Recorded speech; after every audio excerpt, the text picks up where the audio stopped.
Sudan is the largest landmass country, I think. That's right. On the African continent. If it were fully developed, it could feed all of Africa. In the south, there is an abundance of oil.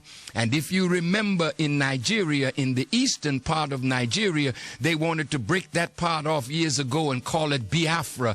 And it ignited a civil war. And the civil war was to unite that which gave them power, because there was a regime in Lagos that the government of America and Britain did not like. Now, what you got in the West, Brother Akbar, tell the audience, because I sent Brother Akbar there to look into the situation in Darfur, and James M. Toomey went himself. Tell them about the Janjaweed, tell them about the government, tell them about the farmers, tell them about the herders, tell them what is really happening on the ground there, and then we'll come back to why no black people were there on that mall. Yes, Brother Minister, with your permission, first, thank you very much. I'd like to say to the audience, you know, we have a saying, when there's darkness, stand still.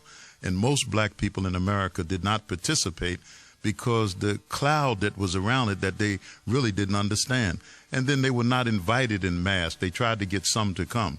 So the standing still is because they've heard so many different things.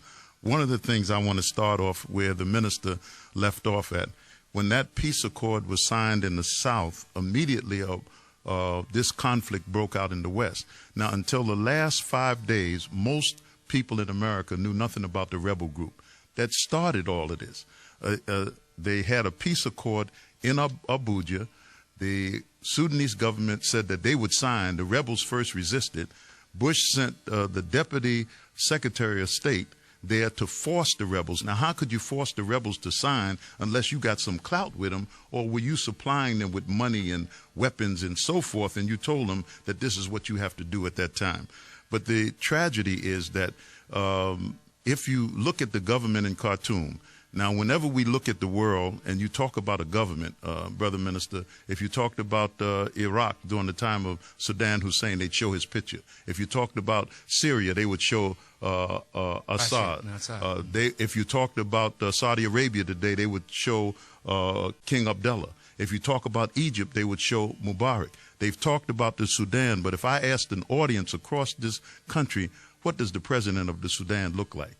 Most people do not know. He just went to Iran to meet with the leader of Iran, and very little information showing him in a picture with him, because he is as black as Akbar or either blacker. So he doesn't fit the script of the Arab who's killing Africans.